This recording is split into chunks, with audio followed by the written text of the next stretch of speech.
We hope for good this time. Technical difficulties arise at times, and there's nothing you can do about it. Hopefully, everybody out there can see us again. Hopefully, you didn't run too far.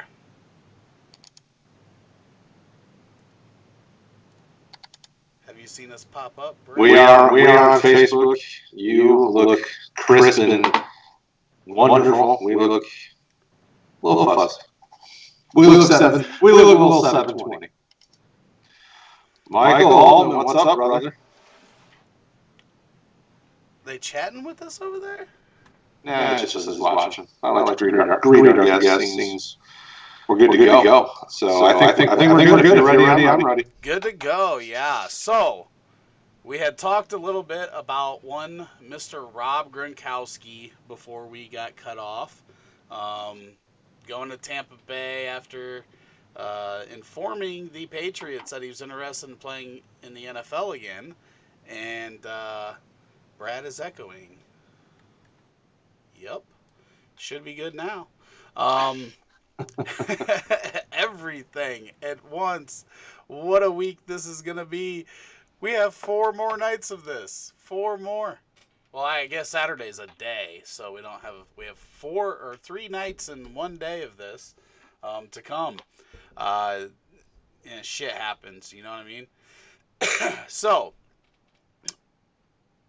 none of us really cared that much about the fantasy value of Gronk. Obviously, he's going to be a red zone threat because he's Gronk, and while he's not the Gronk he used to be, he's not going to be dominant between the 20s probably, but I still think that he's going to be able to go up and make some of them basketball-type rebound touchdown catches that Gronk's always been able to make. I don't think that he's uncoverable like he was, so that's going to hurt between the 20s. Is that what you guys were saying there when I wasn't really paying attention and trying to fix everything? Yeah, basically. I mean, he's past his prime. I mean, I've seen some folks on Twitter that are able to move him. Like, if you can trade him, I would get rid of him. This is probably the peak of his value just because they're talking about him. But, Rob, how do you feel about him? You excited about him or no? Yeah, no, I'm not. From a fantasy standpoint, I'm not overly excited for him. I mean, if I can put in a low offer on some fab or something, maybe a serviceable guy, but not going out and throwing the first at him. And I think as far as impact, I mean, a little bit of, little bit over the middle, that kind of stuff eats a little bit into Chris Godwin's targets, maybe a little bit. But more, I would think, like Rick said, a red zone threat, and probably more of a threat to Mike Evans on the outside there in the red zone. Brad, what thoughts did you have there real quick? Yeah, I mean, he's not – I wouldn't be spending much on him, 3rd, 4th round pick, maybe. Probably not even that. I mean, I know he's rostered in a lot of leagues I'm in. Actually, I think he was rostered in every league. When I looked earlier, but I wouldn't be spending much on him. He's not really going to give you a lot, Remember, he's injury prone, and he's in an offense that has just a ton of options. So it doesn't make me all warm and fuzzy for him. O.J. Howard, I think he's gone by Friday night. I think they trade him here when at least when the draft's going, and probably for. I think they could get probably a 3rd for him, better than the pick that they gave up to get Rob Gronkowski. I do want to say, too, that with tight end the way it is, I wouldn't be surprised if Rob Gronkowski ended up being tight end 10, 9, 10, 11, 12 this year, just because that's the way the tight end position is. And if he gets a touchdown a game, which he could do in that offense, they should be able to move the ball. But we're talking 1-2 years max for him. I don't see it being much more than that. So, yeah. But yeah, where do we see where do we see O.J. Howard going? There's quite a few spots that could take him. I mean, anywhere from the team that just traded Gronkowski, the Patriots need tight end help. I mean, you could see. The Texans need tight end help, but they don't really have much left to offer. I don't believe. I don't know that they have a third round pick. There's teams like that have a hole at tight end, or probably the first two I could think of. Rob, is there anyone that you think OJ Howard would fit in real nicely with? The only other one that kind of popped up was, in my mind, there was Indianapolis, with Ebron moving on, somebody to pair with Jack Doyle. That would be a possibility. I'm just wondering. I think Houston would be, like you said, somebody who would go after him. I don't know if Bill O'Brien's ready to give up that 2022 first yet. Yeah. I think he's itching to. I think he's burning a hole in his pocket. I see a bunch of teams that could. I don't look at. Somebody in the chat said that it's telling that the Patriots took the fourth over him. I don't know if Tampa Bay may value him more than that. And I was watching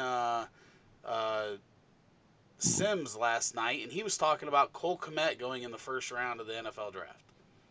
And I haven't heard a lot of that, but if that is true, and if he's hearing that, then OJ Howard's value has got to be better than a third, because OJ Howard's a better tight end. And what people forget is we look at OJ Howard from a fantasy perspective, and he hasn't had a ton of catches. He hasn't had all the yards. He hasn't put up that fantasy production that everybody was hoping for. But this dude is a crazy blocker. He's really, really good blocking. And this draft isn't particularly deep when it comes to the offensive line. So teams value him differently than we do as fantasy owners. They could give up more draft capital because they don't only see him as a guy that's a danger when it comes to receiving, but he helps their offensive line as well. And that's something that I don't think a lot of fantasy owners are thinking, because I've been talking about it since he was drafted. Same thing with TJ Hawkinson over there in Detroit. Like, those guys are so good blocking that it keeps them from running as many routes as a lot of other guys. And that's what Detroit did for the second half of the season, is Hawkinson was blocking most of the time. He wasn't out running a lot of routes. And that still helps their team. So, it just depends on how much somebody, a team values that. Because they don't care whether this guy puts up numbers for our fantasy team. They want somebody that's going to help their team win. And I think that's just a little bit of the disconnect between real football and fantasy football when it comes to OJ Howard, is that he's a really good NFL tight end. He hasn't been a really good fantasy tight end, and I think that's where people get a little disconnected there. What you brought up there about Hawkinson, that'd actually be another, dark horse spot. Bring in Howard, let him do some more blocking, and let Hawkinson run a few more routes. Brad, this call's over. This call's over. If Detroit goes for another tight end, that would be ridiculous. So, who are we? I heard you guys are taking Cole Kmet the first. Third overall, Cole Kmet. Next, that's what AFC draft needs. All Brad talks about for the next week is how he was right. Cole Kmet was the tight end one in this class. He went number 3 overall to Detroit. I think I'd quit fantasy football at that point. I think I'd just give up on sports as a whole. Oh, perfect time for that right now. Detroit would literally kill my joy. All right, AFC draft needs. Let's stop talking about ridiculousness. So are we starting with the Patriots? Is that what we were going to do, since we talked about Rob Gronkowski in this trade? We might as well. And they've got some holes. Edelman sitting back there, like, those memes with the guy from that, what was it, Narcos on Netflix, just all by himself, like, sitting all on a sad swing. and poor Edelman there. He's gonna go through this rebuild. Patriots fans aren't gonna admit that it's a rebuild, but it is a rebuild for sure. Is James White gonna get out? What are they gonna do? Because it looks to me, And this isn't even just from the Gronk trade, but just with Brady leaving, they don't have very much veteran presence on that offense now, other than White and Edelman. Um, I mean, unless you're going to count the Rex Burkheads and the Sony Michels, but they're not difference makers and haven't been difference makers. Um, this team needs everything. When we look at this draft, like their offensive line wasn't very good on the offensive side of the ball. Their defense was pretty good, but I don't know who they lost on defense. But from the offensive perspective, like they could use a running back, they could use a wide receiver, and they could definitely use somebody to start over Stidham. So what are they going to do, Brad? Well, I mean, you could easily see them make the case for draft capital is spent on, fixing some of the defensive woes because they're front seven on the defense, and then going for a guy like Cam Newton or Jameis Winston after the draft is over, if the guy they like doesn't fall. The Patriots don't really draft quarterbacks early because they haven't had to, obviously, and I don't know that there's going to be one there at the back end of the first round that they're going to want to jump on. I would expect them to go in other directions, and then with as many talented quarterbacks are sitting out there in free agency, I don't see how they couldn't plug and play either Newton or Winston and easily be still owning the AFC because their division. Because look at who they got. They got Buffalo, who is decent, definitely on the up Buffalo's and coming. good. Buffalo's Miami good. is rebuilding, and the Jets are trash. So they could still make a playoff push if they got a good quarterback in there. Rob, how do you feel about the Pats? Yeah, I think the one guy, if he's there, that they might be interested late in the first would possibly be Jordan Love. But, I mean, we all kind of know he's kind of in that Jameis Winston mold where he's going to throw picks early and it's going to take some time to develop. So at that point, maybe you just go with Jameis for a while. But I love that time to develop. Winston's had plenty of time to develop. oh yeah, not that Jameis needs any more time to develop. He's done. Although we haven't seen Jameis with working eyes, so now that he can see the receiver and not just chuck it up to shadows down the field. Um, yeah, no, I Jordan Love might be somebody they're interested in. Otherwise, I see him kind of sitting back, waiting maybe that fourth round or something if Eason's still there, third or fourth round.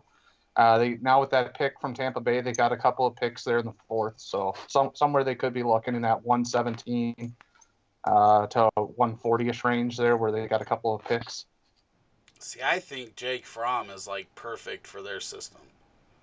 Well, that is a good point too, because that Georgia offense is a Bill Belichick style offense, so that would be Yeah, and two. He kind of he knows that playbook. he doesn't like wow you with any one trait. Like that, at least he didn't wow me with any one trait, but he did everything above average. And they're not a team that throws downfield a lot of dump offs and whatnot. But I don't know. This draft is so weird. Every draft is hard to guess where players are going to go, what round they're going to go in. But this one's just all over the place because you hear this GM loves this guy, this GM loves that guy, and then you hear, this guy might go in the first, and then somebody else mocks him in the third, and it's like, it's so all over the place, and I think it's going to be a very interesting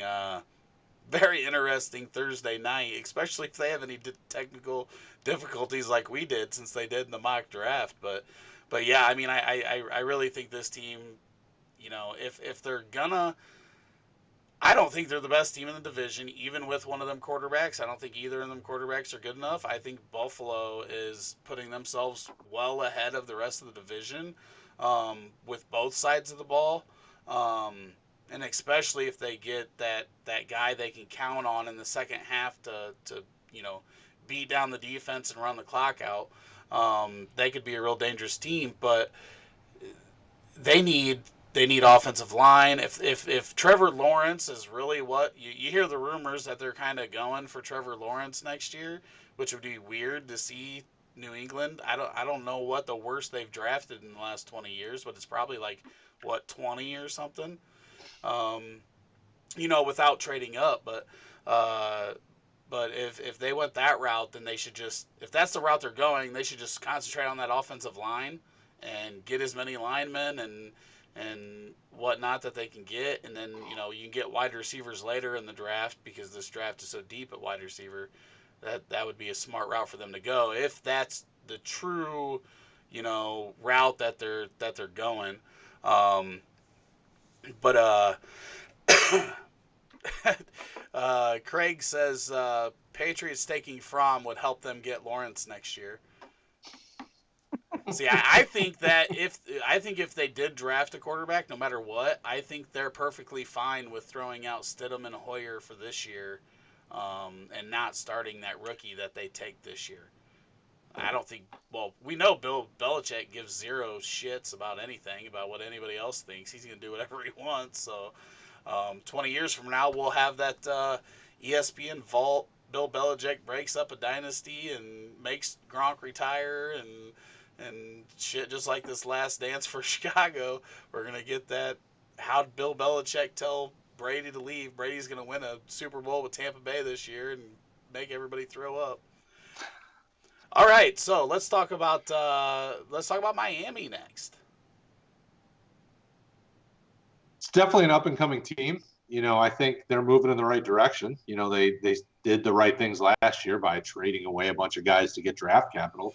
Having multiple first round picks this year, they basically kind of can run the draft however they want. They can move around, they can make moves up, moves down, whatever they feel like doing. I mean, the biggest question for them is going to be is, do they see Herbert or Tua as their franchise quarterback?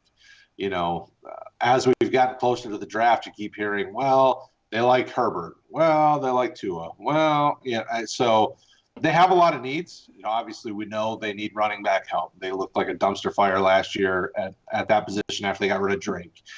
They can always use some wide receiver help. Their tight end, I think, is set. Gesicki should be pretty solid for a little while. But they need so much help in different positions that aren't fantasy relevant that you could easily see them get a quarterback and then spend the rest of their first round picks addressing offensive line or offensive line and secondary. So they have a lot of holes, but they're moving in the right direction. I think they could either take either of those quarterbacks and that still keeps those quarterbacks at the top end of your superflex drafts. And they probably will be successful for a long time to come. But I digress. So, Rob, what do you think about Miami? How are you feeling about their fantasy perspectives in this draft?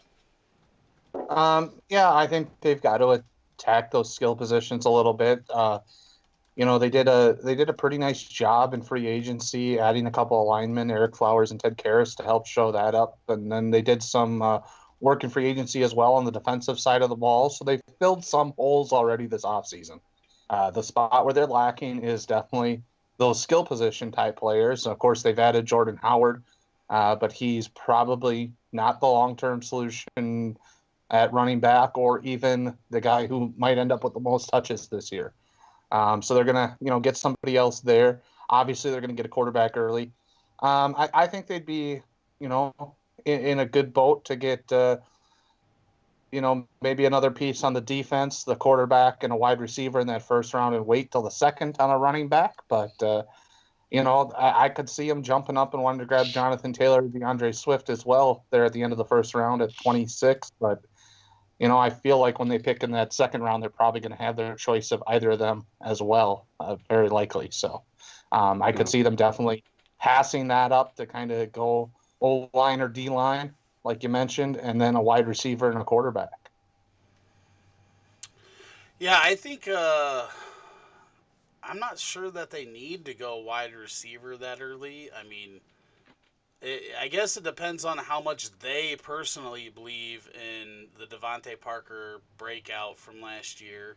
If they believe that is what they are going to get going forward from Parker, Preston Williams was leading the team in targets and playing really well as a rookie up until his injury.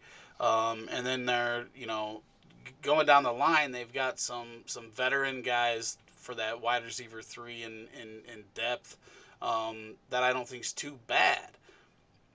I think that line, you work on that as much as you can, and if you can at least get a pass catching running back that you're comfortable with, like even if Anthony McFarland went there. Now, if they decided to go one of the big running backs, that's fine.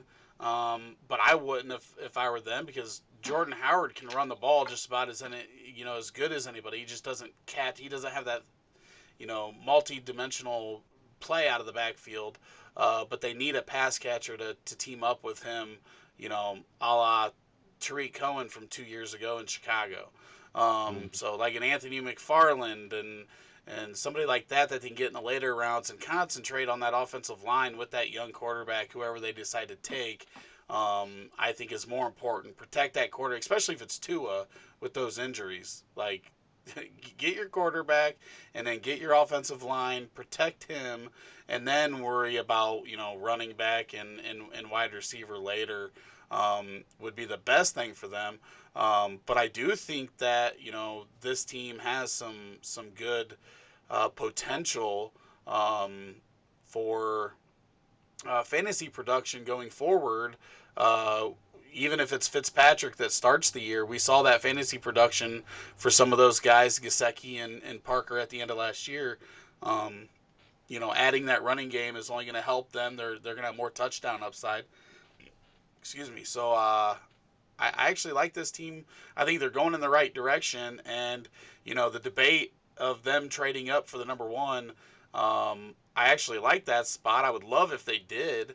And went and got Burrow, because I like the direction of that organization more than I do Cincinnati. Mm-hmm. So it's one of the things that it would be awesome. Our friends from Ohio would be distraught if that happened, because they've already been pre-ordering Burrow jerseys and hailing him the savior of Ohio.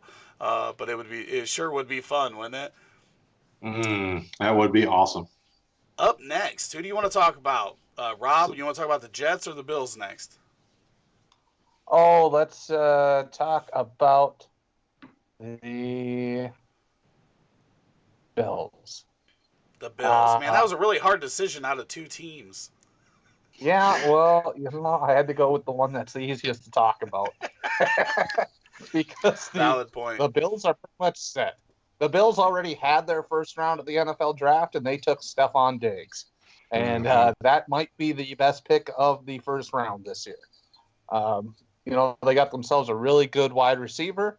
Go with Devin Singletary. They're probably going to get a running back at some point to, pair with him. They might probably add another wide receiver as well. But then their draft picks can kind of focus on the non-fantasy relevant positions. Adding more to that already solid defense. They just don't have many holes right now. They look like a solid club. And I think that they've got a good chance to win that division outright from New England for the first time in, God, who knows how long. When was the last time New England didn't win the division? Was it the year Brady was hurt? And was it when Jim Kelly was quarterback? I was going to say, Rob might not even have been alive when that happened. I don't know. It's been a long time for sure. And it's been a long time since the Bills have been a team. Like, I literally think if they make the right moves in the draft, they made a good trade, I think, for Stephon Diggs. I think he's the perfect type of receiver for Allen. If Allen can control that ball a little better and not turn it over, this is a team that could make a run at the Super Bowl. The defense is relatively young too. If that defense gets better and matures, man, this team could be tough. I've said it here for the last few weeks. I think that the one thing on the offensive side they do need is that running back that you can count on to give 15 carries in the second half when you got a lead. Keep that defense off the field. The more they keep that defense off the field, the better. But, an A.J. Dillon type, a bruiser, Singletary's Singletary's not fast. He's not really that, he is a good pass catcher, but he's not really the guy they're not so different, but one of them's 5'8". and not a big guy. And I don't know that you want to be giving that guy 300, 350 carries throughout the year with a defense like that. AJ Dillon's a guy that they can get later. They can, whether they feel like they need offensive linemen or somebody else for that defense, they can get them earlier and then maybe get Dillon later. And I think that would be like a perfect fit for an NFL team. Now, whether that works out fantasy wise is a whole different story. But if they got any of those backs, they're going to use them a lot because I think they're going to have a lot of leads, especially playing Miami, Jets, and the Patriots 6 times this year. There's a lot of rushing opportunity for the right back that gets in that, and I think that's going to be one of the positions they look to fill. Mm-hmm. What do you think on that, Bradley? You guys said it. I mean, it's pretty clear to me. I think it's kind of a closed book. All their skill position players are all fantasy relevant. They need a running back. In my mind, it was A.J. Dillon or Zach Moss. Case closed, So I would say we're safe to move on to the Jets, and we can breeze past these Bills. Well, I think we're all in agreement that the Jets need just about everything. um, they now what their number one wide receiver is now Rashad Perriman. Check for a need. Um, Le'Veon Bell is their top running back. Now, I think he's better than what the system showed last year and playing with that awful team showed last year. Um, but looking at a team that's moving into the future, they need a running back. Check for a need. Um, Offensive line, check for a need. Defense, especially if they trade Adams like everywhere, check for a need. Like there's a lot of needs that go on here for the Jets, and are they gonna trade Adams? Like, what is he? Is he that sick I of it? I probably would be. They should just trade him and Le'Veon, eat some contract, and just move into a rebuild. Get well, Sam Darnold some protection and some weapons. I mean, it's crazy to think that they would do that. I mean, they obviously anything's possible, but Jamal Adams is still so young, and they've been working hard to try to fix that defense. Adding Quinton Williams early last year. Getting C.J. Mosley, and trying to add some help at the cornerback position and free agency. And it's like, why would you make a move like that? You've got so many holes on your offense. Why cut your other leg off? But it's the Jets. I mean, the funny thing is, I like their front office people. I just don't like their head coach, and I don't like what they did in free agency to help that offensive line. I mean, getting the guy from Seattle was kind of a bust. He's not a very good run blocker, not the greatest pass blocker. Kind of is not good. So they have a lot of holes, but I could see them going early offensive lineman or wide receiver. Like those are the two positions. I'm like, the need matches up with the value at where they're picking, where both of those positions I can see them going after. So, they need a true number one wide receiver, and they probably need some depth too. I mean, Josh Dotson and Jameson Crowder and Quincy Enunwa are kind of your next big three receivers. That ain't saying much. I mean, Crowder's really good at getting a lot of catches, but after that, you got nothing. So I can see them making a lot of different things happen, and they don't have enough draft picks to fill all their holes. So, Rob, what do you think about the Right. Jets? Yeah, they definitely don't have enough draft picks to fill their holes. I think almost everywhere you look, they've been mocked for a wide receiver in the first round. I think that's probably where they're going to go. But honestly, I kind of feel like their bigger needs to be O-line, and hope that they need to see that. There was nowhere for Le'Veon Bell to run last year, and you can't get the ball to CeeDee Lamb or another wide receiver if you can't block in pass protection. So I think that's a big need. I'd almost think they want to address that first. But like you said, there's holes all over the place. None better than the gaping hole that is left in any sort of fantasy viability by the head coach position. And so, if they can draft Bill Belichick, they might be okay. But we'll see how that works out. Yeah, Rick, you rolling your eyes at me over there? No, he's doing I'm taco doing the Adam eyes. Gase press conference like tweaked out. I can't even do it right. I don't think you can do it unless you're like tweaked out on something. Um, it was Eyes on it you. was weird. It was weird. Um, yeah, I don't know. The Adams talk that's going on right now about them, looking to trade him. It could all just be smoke. Who knows?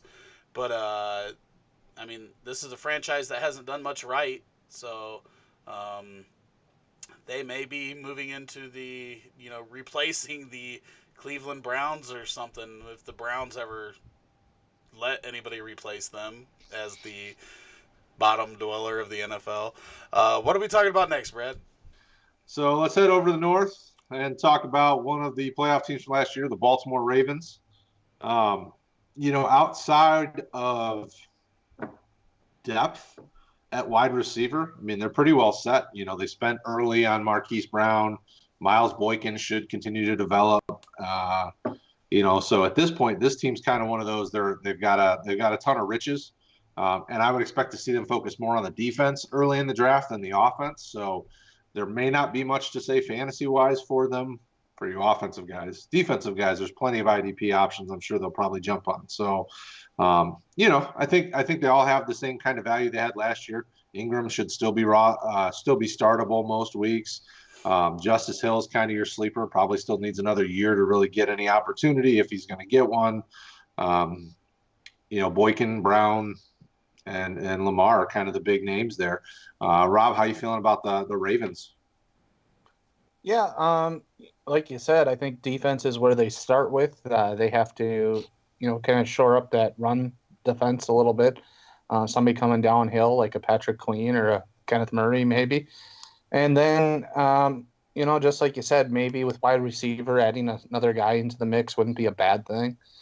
Also, if they don't feel like Justice Hill is going to be the lead back at any point, which he doesn't really have that prototypical bell cow size, they could look at a late round running back there as well.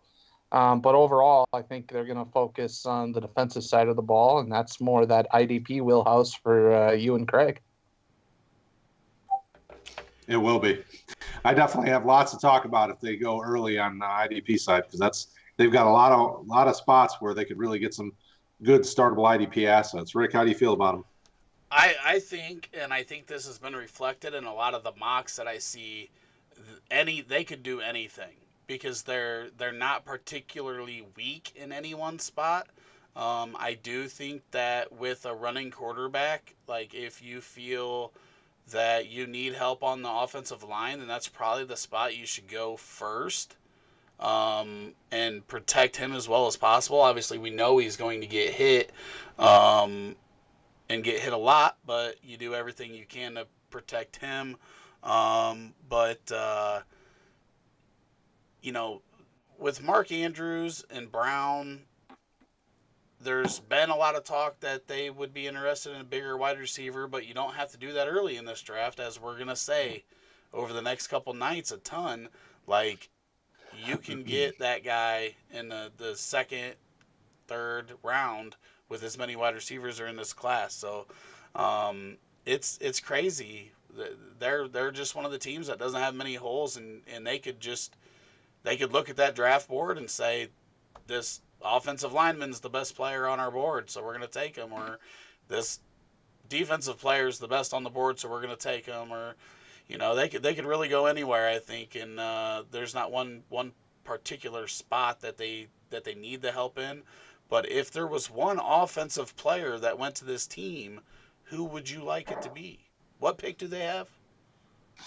Give me a 20, second. They have 28 or something? 29. 29? 29 in the first round, and not I sure I after that. I honestly, with Mark Ingram being older, 20. I honestly wouldn't be surprised if they got one of those dual threat running backs, because I feel like Gus Edwards is one dimensional kind of, and we don't know if Justice Hill is going to be able to run the ball, but he should be able to catch the ball. They might look at one of those running backs too if they feel like he's the best player on the board. Like they've got that they've got that ability because they're not weak at any particular spot that they have to reach for or overdraft or Yeah. bump And anybody down. they do have one other hole. Forgot to mention with Marshall Yanda retiring, they could probably use an interior offensive lineman. So just Yeah. kind of Yeah. fill in that spot. But yeah, I think I've seen it mocked a number of times where they get like a Cam Akers or a J.K. Dobbins type late in the second or early in the third. That wouldn't be a bad thing at all. I think wide receiver, if there's any their biggest need among fantasy skill positions is probably a big bodied wide receiver. If they were going to go after one of those key fantasy positions, and somebody maybe for the red zone like a T Higgins or something like that. Yeah, I would expect them. Baltimore's one of those teams that I could see them easily trading out of the first round if somebody wants to jump up there and just acquire more assets. But yeah, if they're getting a receiver, I would definitely want somebody who can kind of be flexible and be big slot if they decide to go three wide, or just be just kind of the big outside receiver. And if you're looking for guys that are kind of further down that may be developmental type guys. The think of DPJs of the world that have some sort of skill. You need a guy who's got a big wingspan because Lamar's still working on getting the ball. He's not Cam Newton bad, but he's definitely, sometimes gets a little erratic with his passes. So, it'll be interesting to see how it goes, but I don't see them taking a lot of offensive guys in this draft. Their defense that bad? Well, their defense has a lot of holes. I mean, they have. I think their starting linebackers are Jalen Ferguson, Chris Board, L.J. Fort, and Matt Judon. Well, that doesn't tell me anything. Well, I'm not the IDP guy. Well, but your look would be the same as most people's. Most people would say, "Who are most of these guys?" Because none of them are really relevant.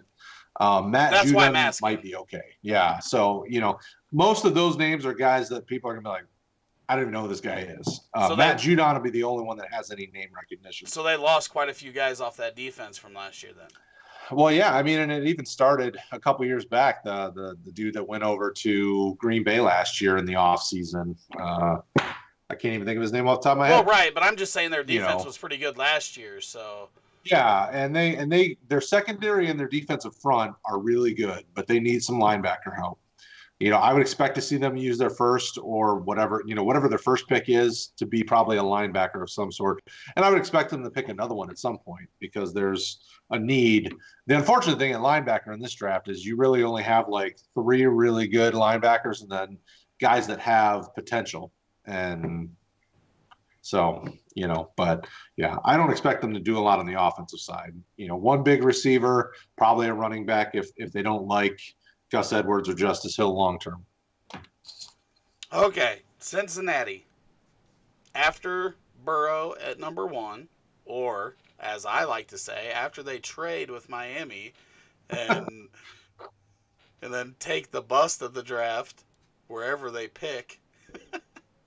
Oh, I just love getting them. Cincinnati fans are they're gonna choke on whatever they're eating if they trade that pick, and it's gonna be awesome.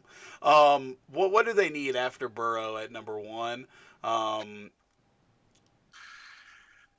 feel like they could use a second wide receiver. AJ Green, we don't know what we're gonna get.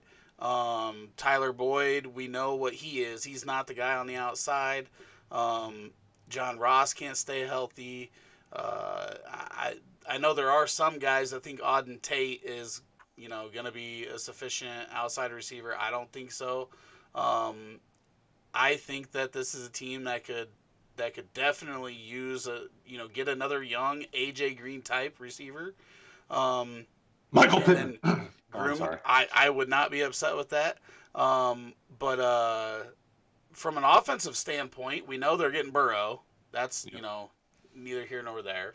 Right. And then they've got Mixon, and receivers really they've got depth at receiver, but they don't have that one guy outside of Boyd that I'm real confident in. Right.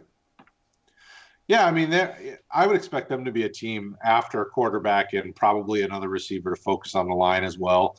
Their biggest problem is Andy Dalton's serviceable, but the dude just kept hitting the ground. I mean, he just got beat up like crazy.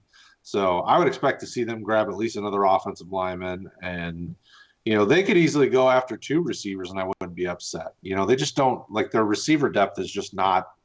It doesn't excite me because you have to think, okay, AJ Green didn't play all last year injury. John Ross doesn't like to play from injury.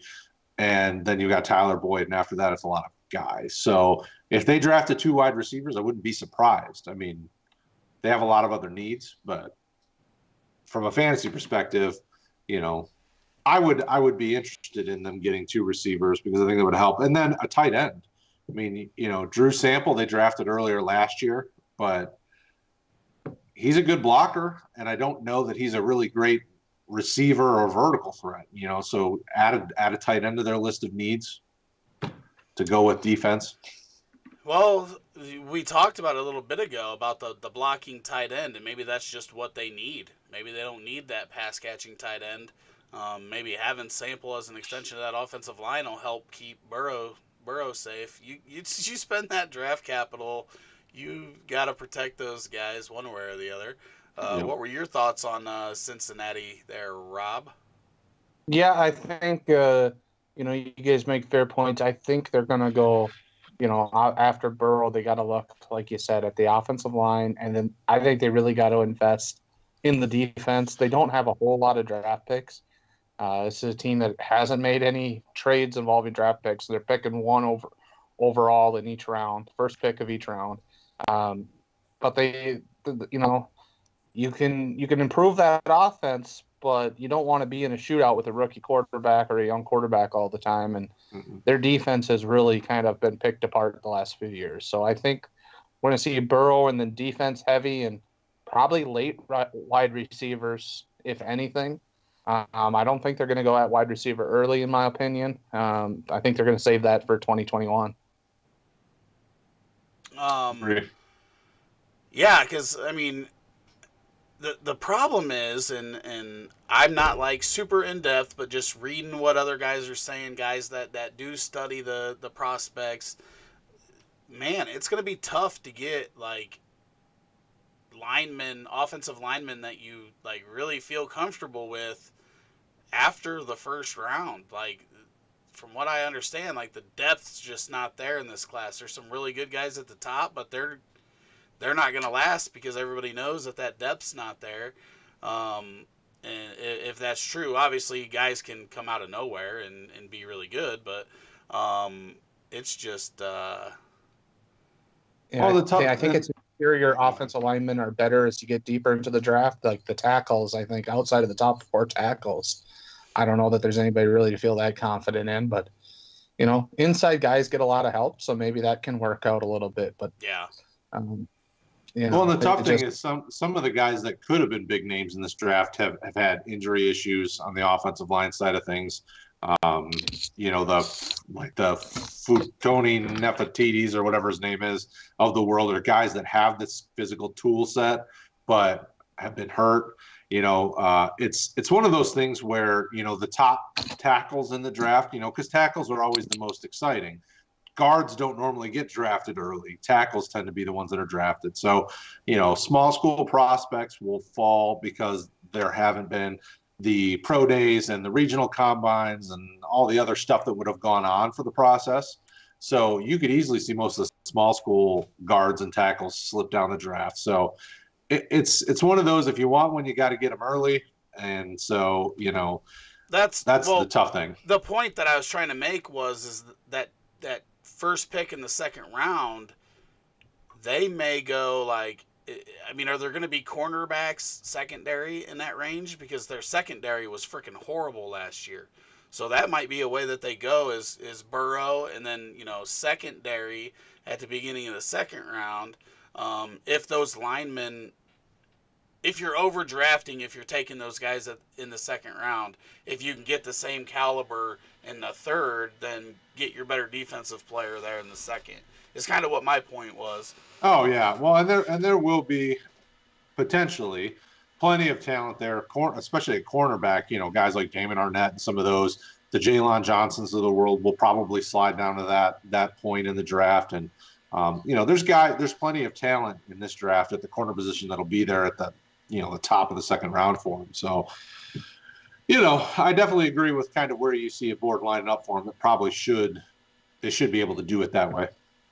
Yeah, I was just thinking if there's four like really good tackles, they could be gone before that second round hits because people that need offensive line help are going to snatch those guys up. Um, just thinking out loud here, I honestly don't see them going a whole lot of offense outside of Burrow, skill player wise, because they do have some names there, even if we're not comfortable with them. Um, let's move on to Pittsburgh. Oh, Pittsburgh.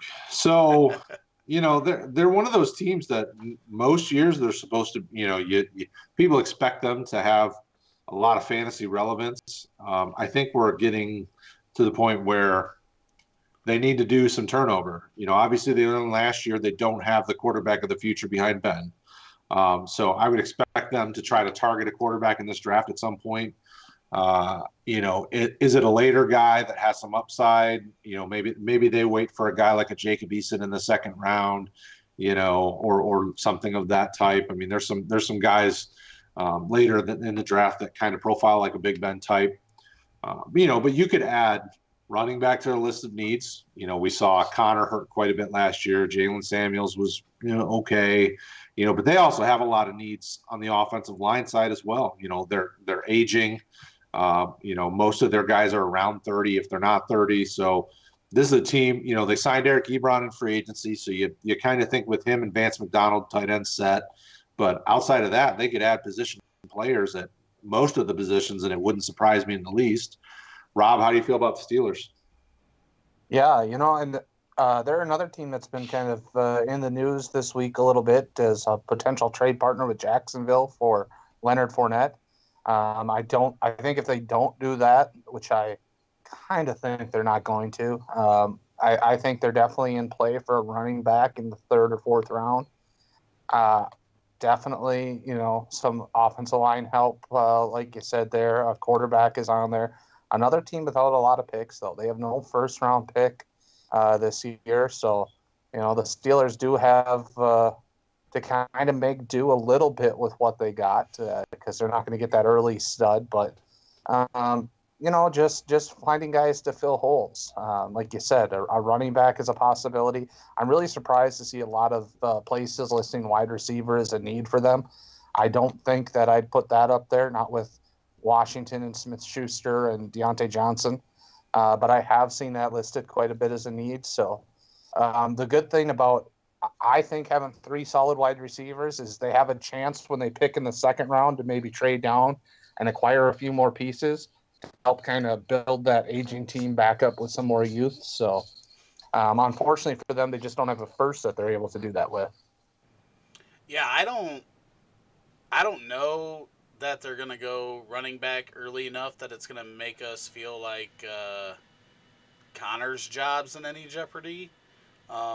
Just because of all those other needs that they have, um, and not having that first round pick. Um, Connor was good 2 years ago, and last year he was injured. But I mean, the guy's contract's not very big. I think he was a third round pick when he came out, so it's not like he's costing them a bunch of money. And they're going to be able to get running back next year if there's another year like that for him. But that running back room's real full. That doesn't mean that they couldn't take one in the I can't really see them spending one of their first two picks unless they trade back and get some more draft capital if they could do something like that. But with their picks the way they stand, I couldn't see them taking one to the fourth. Um, Offensive line though, they're gonna this has been a recurring thing here. We're talking about the young receivers needing to be protected. Uh, Big Ben's coming off an injury; they need to protect him also. So that offensive line seems like a pivotal spot. And then I know just from last year in DFS, and I don't know who they signed, but at, obviously they got Minka, and whatnot, but I think it was his name starts with an H. He's their corner, their slot corner. Oh, Um, Mike Hilton. Hilton was Yep. like the guy every week that we targeted in DFS because he just got toasted every week by the slot. So maybe that's a position. Maybe if they didn't sign anybody, I don't know who they signed. Um, but yeah, I don't know that I just don't know what they're gonna do. They're in one of them weird spots where it's like they could use a lot of everything, but like what do they prioritize over the next? So I'm that team kind of stumps me there with that without having that first round pick. It limits them a lot on what they can do. Yeah, it almost seems like they're kind of forced to trade back in that second round pick. So I think it's like pick 17 in the second round. They're almost forced to try to trade back and acquire more, just so that they can try to get some extra Yeah. lottery picks. Put some extra chips on the table. So I don't know. It'll be interesting to see how they maneuver the draft when they got rid of that first. Just want to say thanks to everybody over there on YouTube chatting along. We got a good conversation going over there about a lot of different stuff, and sorry we're not answering all your questions or announcing everything that's said over there, but we're paying attention to your conversation, and when you have good stuff pop up, we'll throw it in there. But Anthony says Pittsburgh always takes wide receivers late, even when you don't think they need them, they take them. Alex, how you doing, bud? We can't wait for the draft either. Make sure you tune in here Thursday night, 8 p.m. Eastern time. Live reactions and what Detroit's third pick, right? So by the fourth pick, Brad will be crying, and you'll be able to watch it live. So tune in. I can't cry until like the 50, I think the 51st pick or something. Chicago's Friday first pick. night. So it'll be Friday like midnight or something, and I'll get to cry about their first player. But we will be here Thursday night for sure. I don't think AJ Green's gone either. I seen Rob just answered that in the YouTube chat, because I literally think Burrow said that he wanted Green to be there, so Yep. I think that's why he's there. So I don't see him getting traded. If that's really why they franchised him, that's the only thing that makes sense is that rumor was true that Burrow said he wanted AJ Green there. That's Yep. the only reason why it makes sense, for Cincinnati to do that. Um, and if that is really Absolutely. the reason why, then I don't see him traded. Um, and I don't know who's gonna what when you get franchise like that, you get like the average of the top five salaries, right? Or Yep. top 10 or whatever it is. I think it's top 10. I mean, he's overpaid with that franchise tag, so I don't know who's gonna take that on. Not when they can Yeah. get some guys No. in this draft. Um, Younger and healthier. Cleveland, Cleveland rocks, Cleveland rocks. The bottom of the Mm, division, like every year. yeah. They They can thank stink like a pile of Cincinnati. rocks. They can thank Cincinnati right now for taking over that bottom of the barrel. Uh, this team, man, there's been so many rumors around this team. They went out and they signed Austin Hooper, which surprised like everybody. Nobody saw that coming. Um, when you look at the offensive side of the ball, the only way they need to go out and draft any skill position players on the offensive side of the ball is if they do plan on trying to trade Odell Beckham. Those rumors have been shot down though, so I don't know if there's much to see here. I mean, not that they couldn't take a wide receiver to play opposite. Um, they I think Taiwan Taylor's their third receiver. I always liked him, but Yep. he, didn't get a opportunity there. I think Higgins left. Yep. I think he was a free agent. Obviously, they lost their Antonio Callaway. He was in the XFL but injured when that all went up. So I could see them taking a receiver, but probably not until the fourth round, earliest. But other than that, like their running back room set, they don't need to go there unless it's sixth, seventh round probably. They've got their quarterback. and they've got two of the best receivers in the game on that offense. So, and then Austin Hooper, who they signed, and they still have Njoku there. They haven't traded him yet. That could be a draft day move that we see happen, is Njoku getting traded. So, I'm assuming that maybe offensive line and defense. I know they lost a big defensive piece this offseason, right? So that's something that they're going to have to look at. Um, so I don't think much from a fantasy perspective is going to be affected here in Cleveland. What do you guys think, Yeah, Brad? I would definitely expect them to focus on the defensive side. They lost Joe Scobert, however you say his last name. But their linebackers. I mean, they spent a little bit. But the interesting thing is, they ran more of a 3-4 prior to Stefanski, but Stefanski, it looks like he's kind of going to implement more of a 4-3 defense. So there's going to be some kind of adjustment that needs to be made. They could use some safety help. They don't really have a true stud at the safety level. They obviously have Denzel Ward and Grady Williams, which are both really nice corners. So I would expect Cleveland to spend most of their draft capital focusing on offensive line and their defense. Obviously they signed Jack Conklin, but they could easily use a guard and a true left tackle.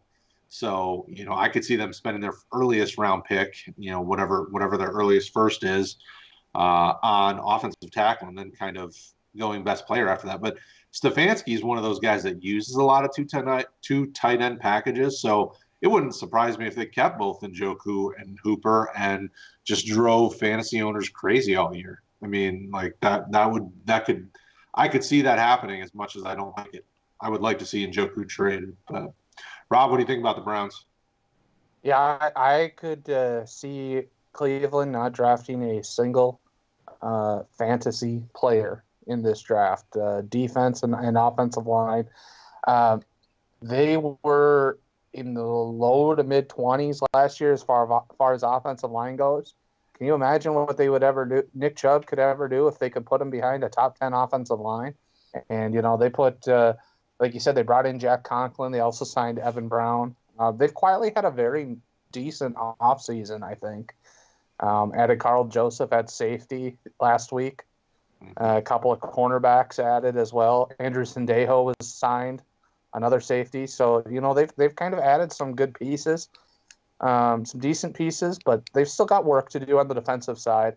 I definitely think 110 is going to be an offensive tackle. And, yeah, if they take any skill position player, it's going to be a late-round slot wide receiver maybe. Yeah. Rick? Yeah, I already said about all I can say about them. I don't see a lot of offensive stuff coming there. Where are we going next? All right, so let's jump down to the South. Let's talk about the Tennessee Titans and get those out of the way quickly.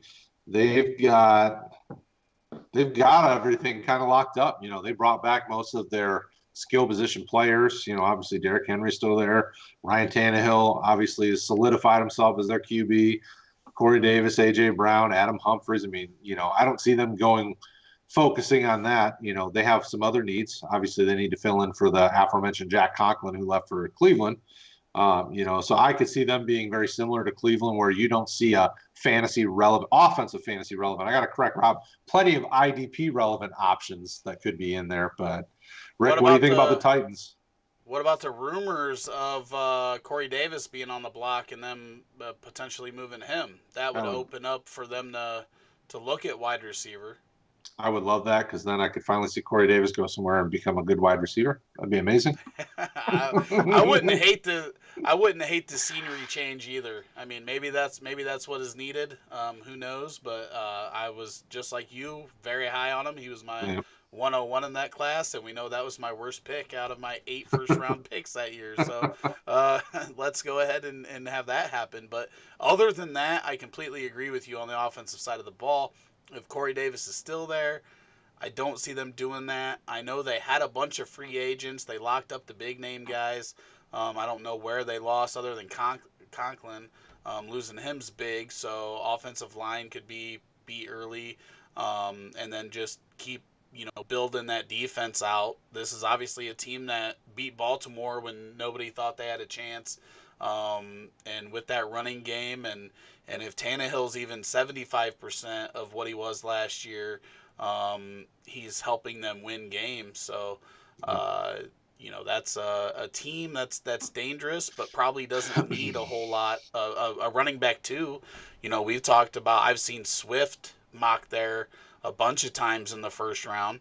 Um, so, maybe that pass catching running back that they wanted Dion Lewis to be, and maybe it doesn't come in that first round. Maybe it's in the second round, where they go and do that. But other than that, I don't see a whole lot of offensive stuff, unless they do make that trade, Corey and Davis. Yeah. look somewhere else for that wide receiver two, behind AJ Brown. Rob, what were your thoughts on Tennessee there? Yeah, I think Tennessee, just looking at where they're sitting in the draft, so they got they're at the back of the rounds. They've got their first, second, and third, and I fully expect, kind of like you guys said, linemen, some defense. And then they don't have a fourth, they don't have a sixth, but they do have 3 sevenths. So I could see them kind of getting those positions where they need to kind of plug in some guys, like the offensive line and some of those defensive positions pretty early. And then this might be the team that kind of takes flyers late. Guys like uh, Darrington Evans, maybe to be the pass catcher or something like that in the seventh. A Thaddeus Moss or something at tight end in the fifth. But I really see him kind of filling those core needs of football first and taking flyers at the fantasy positions late with those late picks that they have. Okay, Colts. Ooh, Ooh. Ooh, he I says like ooh. them. I like them. This I like where this they're going. is this not a team that they could literally take anybody on the offensive side of the ball? Like they could go wide Yeah. receiver, they could go running back, they could go tight end, they could go quarterback. There's so many, like, they could go in so many different directions that I think almost inevitably we're gonna be like, wow, didn't see that coming. Yeah. Yeah. Well, I mean, they need that kind of depth. They need help in all those positions. I mean, obviously, they look like a team that was trying to push for a playoff spot this year. Signing Rivers, sending their first to get DeForest Buckner, making some bigger moves in free agency and offseason trading. But they need depth at receiver. T.Y. Hilton's not getting any younger and any healthier. Paris Campbell, they hope will continue to develop. But after that, it's just a bunch of guys. Zach Pascal is meh, and Chad Williams was a name a few years ago when Arizona drafted him, but he was just a name. He's not really any good.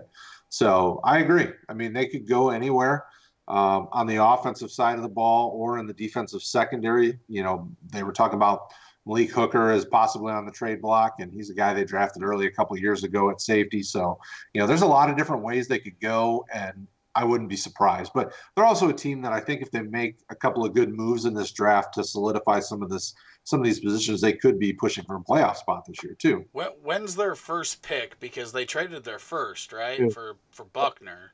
Yeah, their They first pick pick at 2 is 2 and 30. 212. Yeah, 34. So they have the second pick in the second round, and Okay. then they have their pick in the second round, which is 12. So they still have some early capital to get Yeah. some Yeah. guys. Yeah, So I'm this not sure if Paul's agreeing with me on YouTube. I would like confirmation on that before I go any further. He said Ooh, didn't see it's getting Buckner coming cold. either, so I'm just wondering if he also agrees that, like, they could go literally in any direction, offense or defense. Like, they could use something. They've got solid players at about every position, but they don't have, like, the depth and the outstanding player at most of the positions. Rob. I'm going to go out on a limb here and call their first 3 picks. This is Oh, where I think they're going. Hot take. I think 2-2 Denzel Mims, 2-12 Jordan Love, and 3-12 Cam Akers. Cam Akers ain't That's gonna be that's there at kind of where 312. I don't think he's going to make it to the third round. No, I don't think Cam Akers. I don't think Cam Akers makes it to the third round. I think he goes in the Uh, second. That's very possible, but that's where I'm going to call my shot here tonight, and If I think they're going to attack I all will three skill agree that positions their first three picks. I will agree that if he's there in the third round, that they'll take him. I just don't think he lasts that long. Yeah, that's Brad, what are your thoughts on that? I it's hard for me to see any of those guys being where you expect them to be. Like those all feel like guys that'll be drafted higher than where you're slotting them. Like Denzel Mims, you're hearing people mock him kind of late first, so I could see him being there in the second. But it's hard for me to see him there in the second. Jordan Love. People are mocking him as a first round pick. So does he slide that far? It would be hard for me to see him slipping past some of the other teams that draft ahead of them. So I think those positions are ones they could target with those early picks. Absolutely. Like if you said wide receiver, quarterback, running back, I'd have said, yeah, I probably agree. They're probably going to target all those. If they want a big arm quarterback, they could easily, if Jordan Love goes early, they could target Jacob Eason. And then, you have Phillip Rivers 2.0 sitting behind Phillip Rivers 1.0. So, I just want to say that I love the boldness, though. Yeah. I do think if Jordan Love is gone, they'll probably go running back with that 212 and then go back to the quarterback well at 312 with if Hurts were to fall that far or probably Jacob Eason, but somebody yeah, out there write that down. we got Mims, then Love, then Akers with their first three picks. And I'll even count them if they trade up to maneuver to get one of those guys. If those are their first three picks, then I don't know. We'll have to figure out some sort of prize for Roto Heat Rob over there. I like it. Brad, how much help do they need on the defense? Just real quick. I mean, we know they got one of the best defensive players in the league, but they need help other areas on the defense. Yeah, I mean they could use a little bit of help at the cornerback position, but they've gone young at linebacker and they've got talent. Bobby Okereke, Darius Leonard, Anthony Walker. I mean they're set there. They could use the defensive end because Justin Houston's old and the other guys they've drafted haven't developed yet. But they don't need a ton of help. Like I could see them not going early with that because the Buckner move really kind of solidified their starting line. And then they signed Xavier Rhodes at the cornerback position in free agency. So, they're not pressing needs as a real wide receiver to go on the outside, a running back of the future because Marlon Mack is okay. So, yeah. I'll just say that I'll trust you because you and Paul do not agree on this. He thinks they need IDP way too much to concentrate on offense, and I'll just say that I'll go with one of the 2/3 that I trust from the Monday night live stream, the other being Craig, who also doesn't think that Love makes it to round 2 or Akers not till round 3. So, Rob, you're low on these guys, buddy. Okay, you know what? Some guys gotta fall. Some guys gotta fall, and hopefully they're all the guys that I pick the low teams to take. Okay, Jacksonville. Man, they need a quarterback first and foremost. You shut your dirty mouth. They do not need a quarterback first and foremost. Minshew mania. They need a quarterback. If they trade Leonard, why am I having a blank now? I'm just laughing. Leonard Fournette. I'm laughing so much from just knowing that if I talk about the mustache, you get upset. I will fight you. It's kind of like talking about Jameis Winston being a sexual predator and somebody in the chat getting really upset. So Leonard Fournette, if they trade him, then they obviously need to address the running back spot unless you believe. Damn it! Now I'm forgetting every name. Who was the rookie they took last year? Armstead. Yeah, a lot of people. Armstead I actually did like, but I don't know that he's a guy you want to build your running back room around. I think he's more of a secondary guy. Fits nice with a guy like Leonard Fournette. But so then they've also been, mocked to take Jerry Jeudy to get that more technique guy to go across from DJ Shark. Um, so they're kind of all over the place with what they need, and we know their defense is probably in need of some help. They've moved some guys, some big name guys off that defense, and this is a team that's in a rebuild and could go a bunch of different ways. But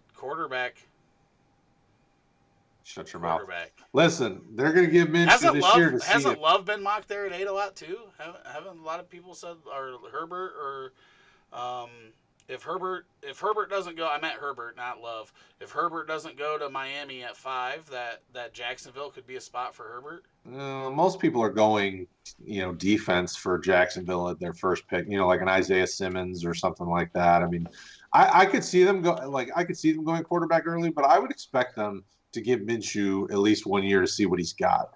Because they have so many other needs that they could fill, and there's such a nice bevy of talent. Like the only position that I would expect them not to fill outside of quarterback, like I like their wide receivers. D.D. Westbrook has. I'm not on YouTube, so I can't see what they're saying. Craig agreed with you about Indianapolis not needing the IDP as much as Paul said. So the 2/3 that I side with both agreed, and I'm Paul's just happy wrong, about is what I'm that. hearing. Yes, that's without me saying so many words. That is me pointing that out. Yeah, I like Jacksonville's receivers. I like D.D. Westbrook. I like DJ Shark. What? Don't look at YouTube. Don't look at YouTube. Keep talking. Is Paul being a jerk? Yes, nope. do. Oh, nope. Craig's quote is, "Minshew will be Trubisky in 2 years," and I agree with him 100%. So 2/3 of us. So which year Trubisky are you talking about? The playoff bound Trubisky from 2 years ago? Mitchell Trubisky didn't get him to the playoffs that year. Let's I'm talk about them like 39 takeaways. I'm not saying that Minshew's a great quarterback. I just expect Jacksonville to give him a year because they have so many other pressing needs. They need some help on the defensive line, especially if they trade Yannick Ngakoue. Their linebackers are pretty well set. Joe Scobert is pretty good, but they need cornerback help. In the first round, I expect them to take a cornerback. They may pick a guy like a CJ Henderson who can lock down one side of the field. He's a really good athletic cornerback that does pretty well. They could use a safety. I could easily see them going after a Grant Delpit or Xavier McKinney. Well, probably more Grant Delpit for their scheme. So I don't expect them to go quarterback early in this draft. I expect them to bring in competition. I mean, Josh Dobbs is not competition for anybody. So, I don't expect them to take quarterback early. I expect them to give Minshew a year and then come around next year and Josh get a quarterback. Dobbs might be competition for Minshew. You're getting a flipping fruitcake at Christmas this year, Rick. You keep running your yapper about Minshew. He is at least enough to keep them afloat. Up until like a month ago, my team had the worst starter in the NFL last year. So just deal with it. Now they have the second worst. And the worst. The funniest thing is you'd think that's not true. I was like you'd think I was a Jacksonville fan based on the way I defend Minshew, but man. The dude's got a good story, and you like him. Like it's hard not to like him. Now Paul's like on my side with this because he says he could easily see Jacksonville taking Jordan Love. Not in the first round. In like what is it, 8 they picked? They're not. He's not even worth. They picked 9 and 20. Oh, they have 9. 2 first-round picks. Yeah, 20. Maybe it's 20. Maybe it's 20. Minshew's in trouble. Yeah, because we're gonna be sitting here, Rob. So. Thursday night. Pick 19 gets put in, they announce it, and then we watch Brad just shaking his boots over his Minshew love. I could also see my Minshew jersey's not in the mail, so I could also see them waiting because this is a team that I think could be one of the worst teams in the NFL next year, potentially picking in that 101 spot for Lawrence. So if they are self-aware, then they could wait a year and see where they're at. Plus, it's not just Trevor Lawrence that is expected to come out next year. Justin The quarterback Fields. I mean, there's plenty of the options. quarterback class is supposed to be pretty good next year.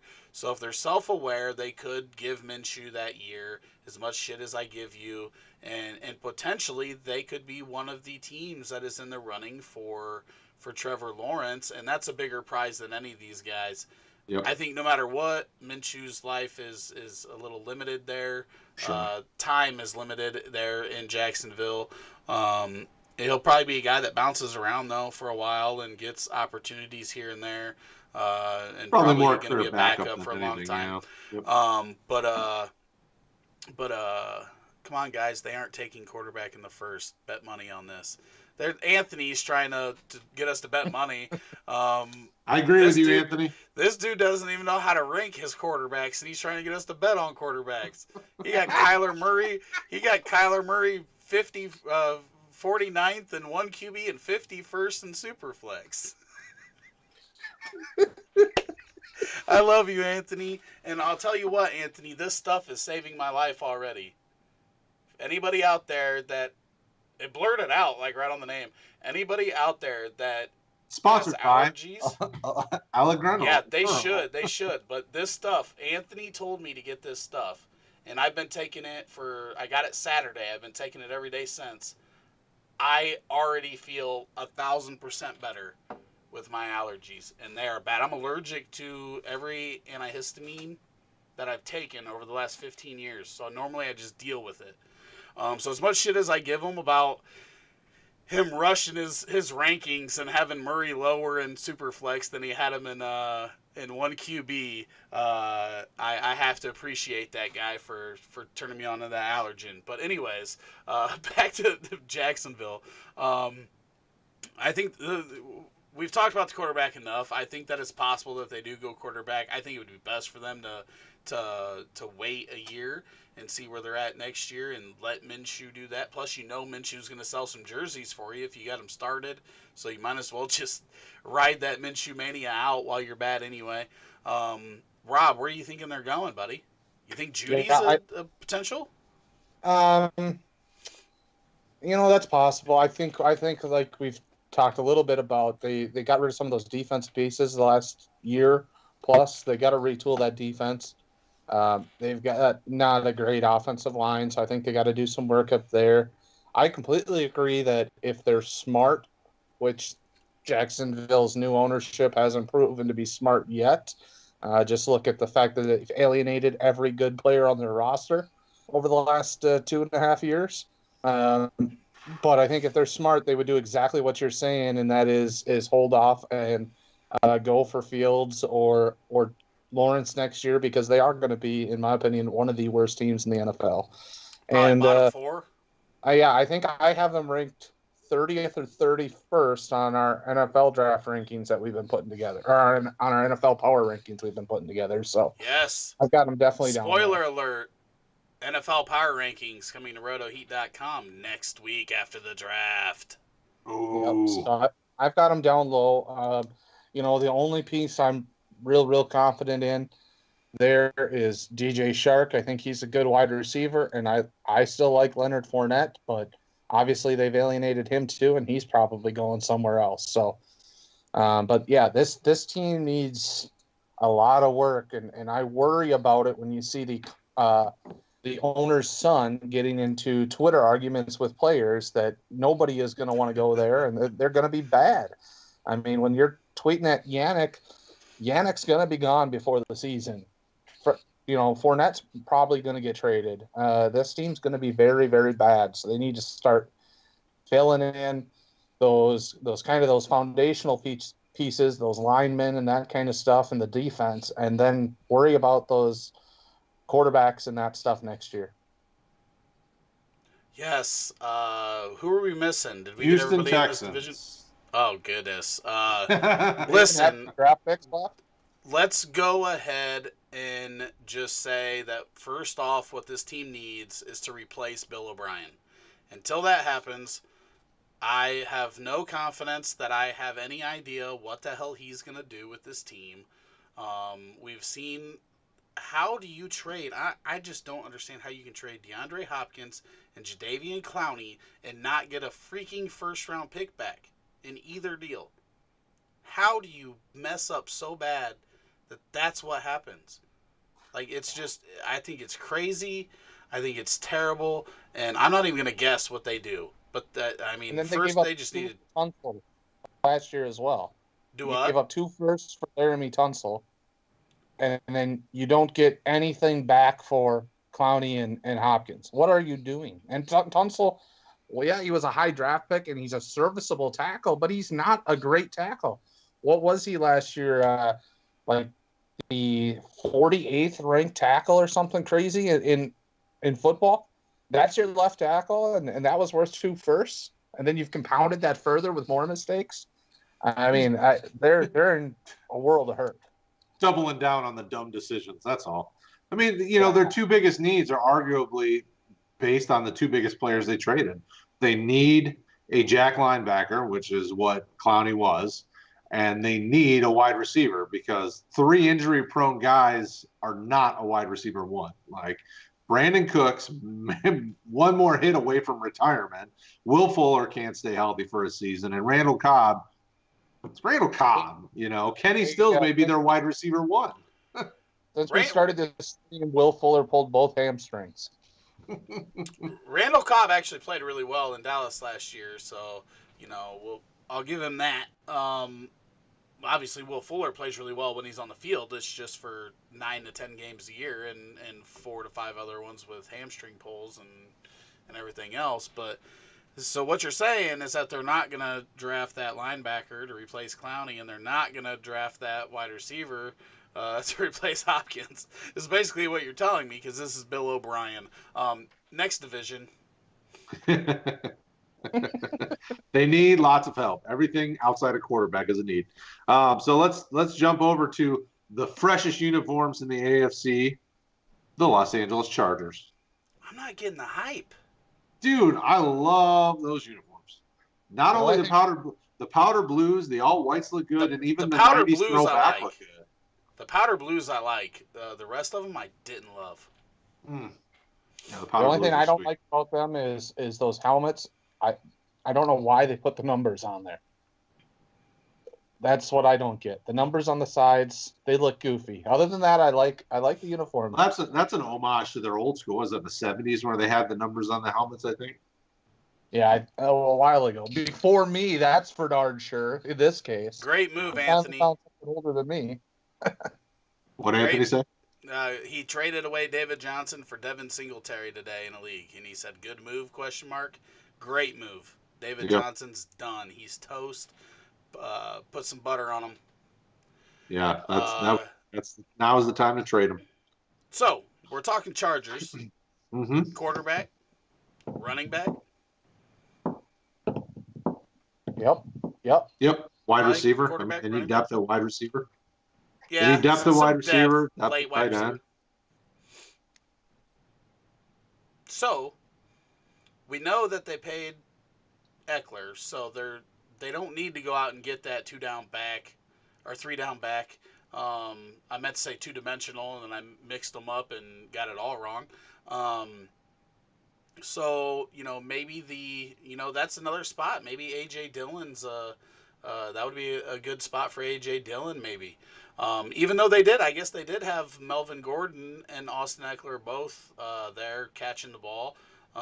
Maybe one of them other, 2 dimensional backs could fit in that system, um, but at quarterback, is it Herbert? I mean, you have to. I mean, the way the mockers are all saying, it has to be either Herbert or Tua, kind of whichever one's there for them. If they don't trade up, I mean, if they're willing to start Tyrod and they want to move in the direction where they're a little bit more mobile, then maybe you think they want Tua because he's a little bit more mobile than Herbert. But I don't know. I mean, that's a tough one, because they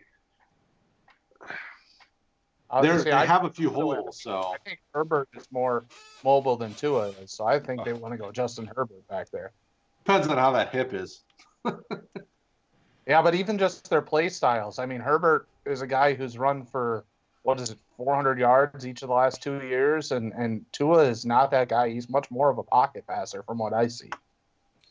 So I don't know there, Yeah, but that's been a big debate this week too, because I've heard multiple analysts talking about how Tua's not as mobile as people give him credit for, um, and I don't know, man. I don't know if it's just like, you know, right now for sports, it's real hard to talk about anything because there's nothing going on. Right.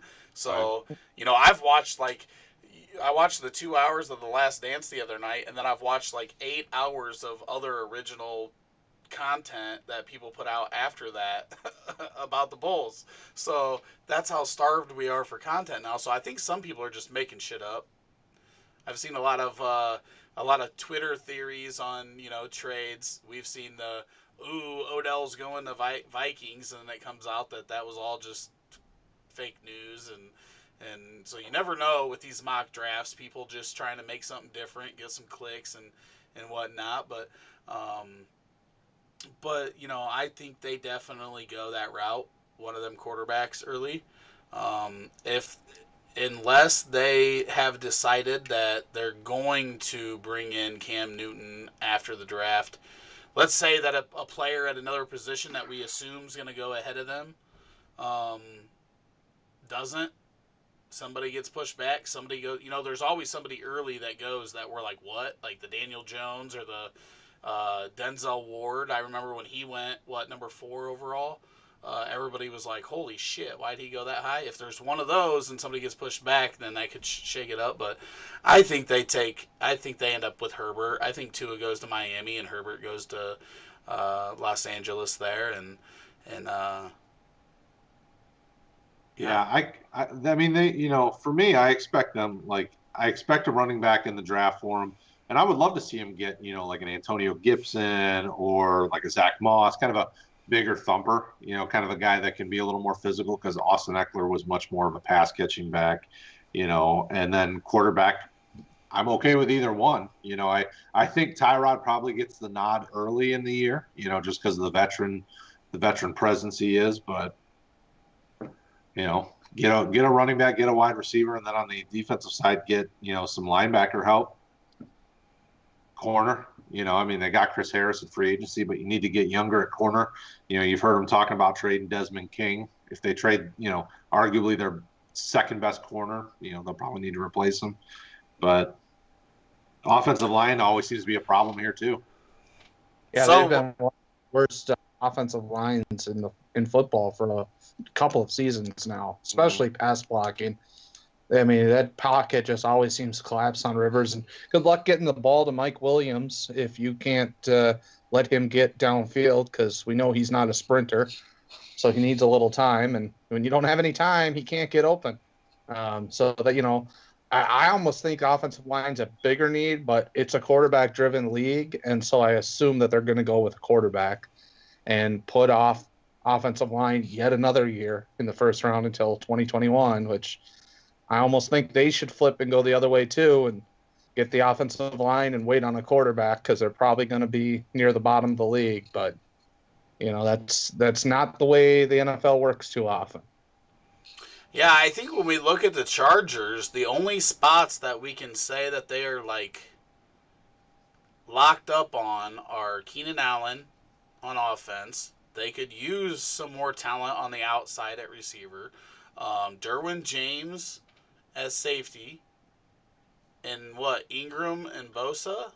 I mean, I don't know the intricacies of their offensive line and everything, but like those are the 4 names that I think you're confident in.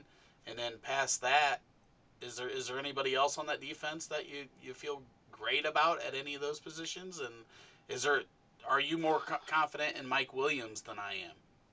I mean, I'm confident in Mike Williams. I think he's fine. I think depth is a bigger need for them there than anything, because I think those 2 wide receivers are really, really perfectly fine for them. They made some moves in free agency. They signed Trey Turner from Carolina, Brian Bulaga from the Packers. And so they added some offensive line help, but those guys are a little bit older. From the defensive side, definitely Bosa, Ingram. their linebackers, I mean, there's potential there in Nwosu and Perryman and even like Nick Vigil, who they got from Cincy, and at the cornerback spot, I mean, they have some guys, but you know, they need You're help. making he's making my point. Like, Yeah. yeah. Yeah. They're just not, I mean, it's just not a lot of sexy names. I did So they could forget use to help. I did forget to mention Hunter Henry at tight end. I mean, you're confident as Yeah. long as he's healthy, he's a Yeah. he's a really good tight end. And Austin Eckler as your pass catching running back, Sure. probably not the guy that you want getting 300 carries in the backfield, but 150 carries and 80 to 100 receptions, and you're happy with him. Yep. Um, And I think okay, him and Justin Jackson are a pretty good 1-2 punch if Justin Jackson can get back from that injury he had last year. He's a smaller back, but he's not afraid to bang it, and he's pretty good as a banger around the goal line and that kind of stuff. And in short yardage, despite his stature, he's shown to be pretty physical. So I think that's a pretty good 1-2 punch. Don't know that they really need to worry too high about that. Although I think if a guy falls to them, they're gonna snag him. But why wouldn't you if you got one of those really good backs out there? But I think that'd be more a late thing. They got to focus, like we've said, on the offensive line and on the defense, that secondary a little bit, and whatever, find ways to not give up games in the fourth quarter. yeah, right. I do want to say that Mike Williams quietly had 1,000-yard season last year. The issue there was 2 touchdowns. Like he put up 10 the year before with about the same amount of catches. He did better with like the yardage on his catches in 2019, but the touchdowns weren't there. So he was 8 touchdowns short. That's especially in fantasy. You talk about freaking 48 points. That's big week to week if you're throwing him in your lineup. So Yep. we could definitely point that out, that it wasn't that he was bad from a fantasy perspective. It would have helped if he had a little more touchdown upside there. Um, yeah, I'm not as confident in Justin Jackson as you are, but I wouldn't be surprised with them learning that Melvin Gordon, the holdout last year, and all that situation, and then you've got this undrafted guy in Eckler, and he's the guy you're paying after you gave up draft capital for Gordon, and they could just say we can get our running backs wherever. Like that's how our offense works. They're one of those offenses where I don't think you have to have. I mean, I don't think Melvin Gordon was that good of a runner. He had a lot of touchdowns on volume and everything, but he wasn't a very efficient runner in his time with the Chargers. Outside of the one season where I think one season he averaged over 4 yards per carry. Yeah, who we talking about next, Brad?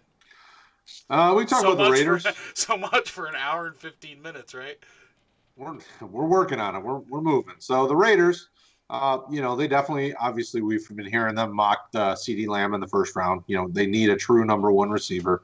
Signed Nelson Aguilar in free agency, which is whatever. I mean, if he catches the ball, he does okay with it. They obviously don't need running back help. Josh Jacobs is perfectly fine. Tight end, signing Jason Witten just hurts them, I think, more than helps them.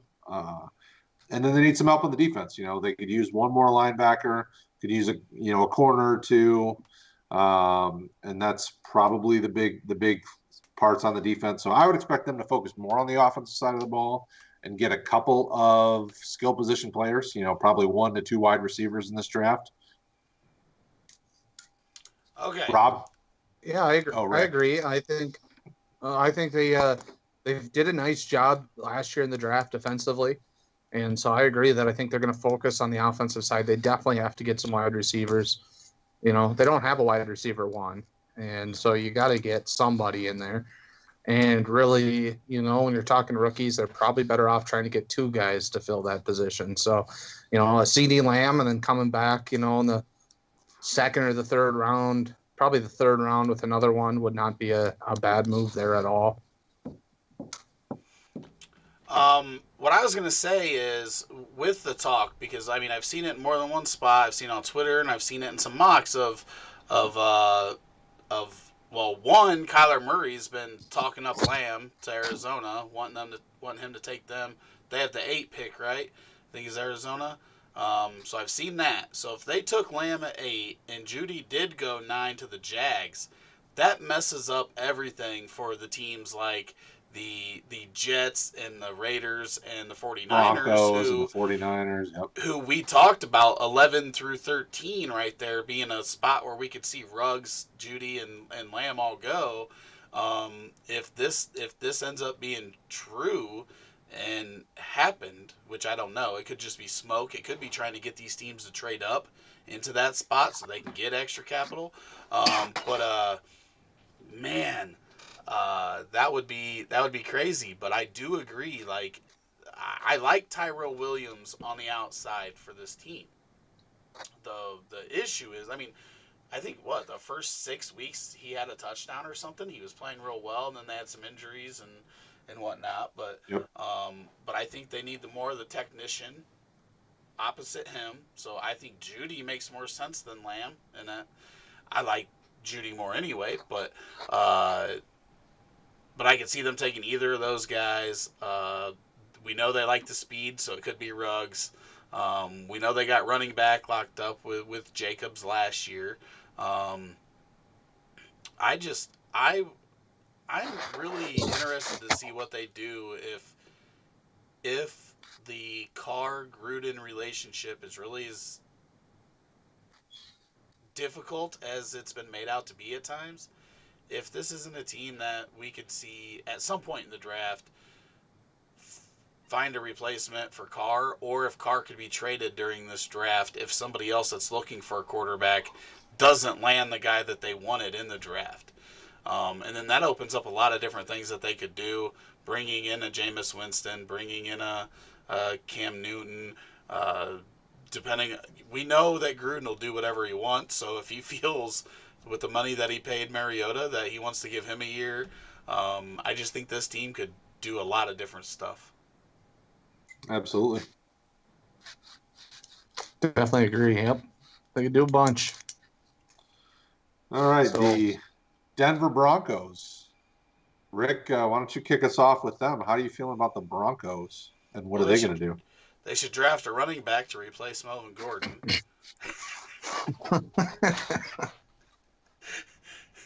I've not liked it. I didn't understand that move. I think that Philip Lindsay and Royce Freeman are better runners than he is, so I don't understand that.